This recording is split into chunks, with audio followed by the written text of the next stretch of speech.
बहुत समय पहले की बात है। एक छोटे से गांव में एक अमीर आदमी रहता था जिसका नाम लक्ष्मीदास था। लक्ष्मीदास के पास बहुत संपत्ति थी।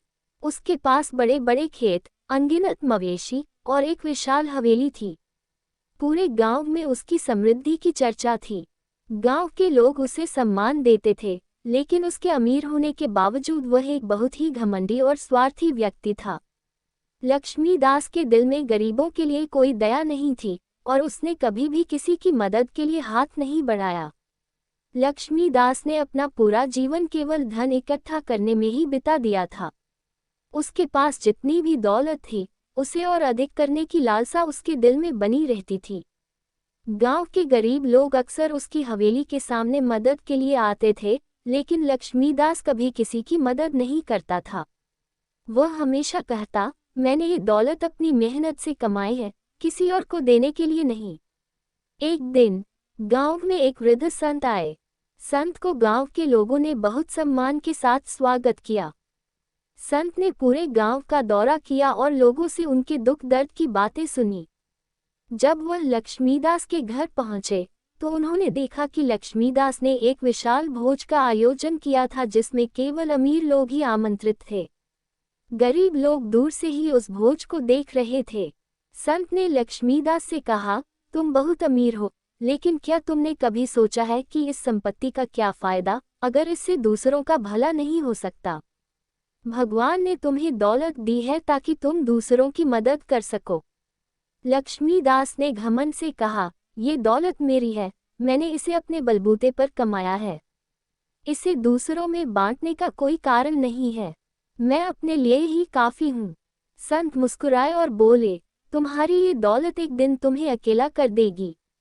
जब तुम्हें इसकी सबसे ज्यादा जरूरत होगी, तब तुम देखोगे कि यह तुम्हारे किसी काम की नहीं होगी। लक्ष्मीदास ने संत की बातों को नजरअंदाज किया और अपने जीवन में व्यस्त रहा। लेकिन संत की बातों ने कहीं न कहीं उसके दिल में जगह बना ली थी। वह कभी कभी उन बातों को याद करता, लेकिन अपने घमंड और दौलत के कारण उन्हें नजरअंदाज कर देता। कुछ महीनों बाद गांव में एक भयानक बाढ़ आई। बाढ़ ने गांव के अधिकांश घरों और खेतों को तबाह कर दिया। लक्ष्मीदास की विशाल हवेली भी बाढ़ में बह गई। उसकी सारी संपत्ति पानी में बह गई और उसके पास कुछ भी नहीं बचा। वह एकदम बेसहारा हो गया। उसके पास न तो रहने के लिए घर था और न ही खाने के लिए अन्न। उसने गांव के लोगों से मदद की गुहार लगाए, लेकिन जिन्होंने पहले उसकी मदद मांगी थी, वे अब उसे देखना भी नहीं चाहते थे। लक्ष्मीदास को अपनी गलती का एहसास हुआ, लेकिन अब बहुत देर हो चुकी थी। वह संत की कही बातों को याद करने लगा। उसे समझ में आ गया कि दौलत का असली मतलब क्या होता है। वह दौलत जिससे दूसरों का भला हो सके, वही असली दौलत होती है। लेकिन अब उसके पास कुछ भी नहीं बचा था। एक दिन वह संत के पास गया और उनसे कहा, मुझे माफ कर दीजिए। मैंने अपनी जिंदगी में बहुत गलतियां की हैं। मैंने अपनी दौलत का सही इस्तेमाल नहीं किया।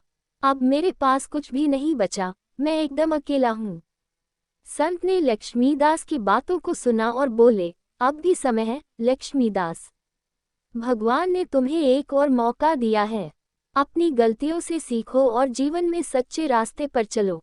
दूसरों की मदद करके ही तुम अपने जीवन को सार्थक बना सकते हो। लक्ष्मीदास ने संत की बातों को दिल से स्वीकार किया। उसने अपने बचे हुए जीवन को दूसरों की सेवा में समर्पित कर दिया। वह अब एक साधारण जीवन जीने लगा और जो भी थोड़ा बहुत कमा पाता, उसे गांव के गरीब लोगों में बांट देता। धीरे धीरे गांव के लोग उसे फिर से स्वीकार करने लगे।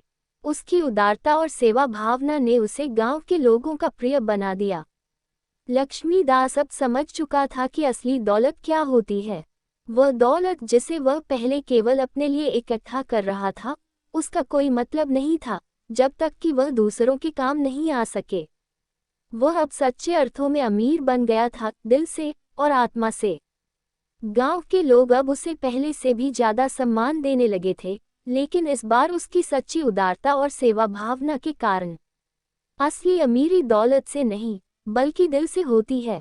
दूसरों की मदद करने से हमें जो संतोष मिलता है, वह किसी भी दौलत से बड़ा होता है।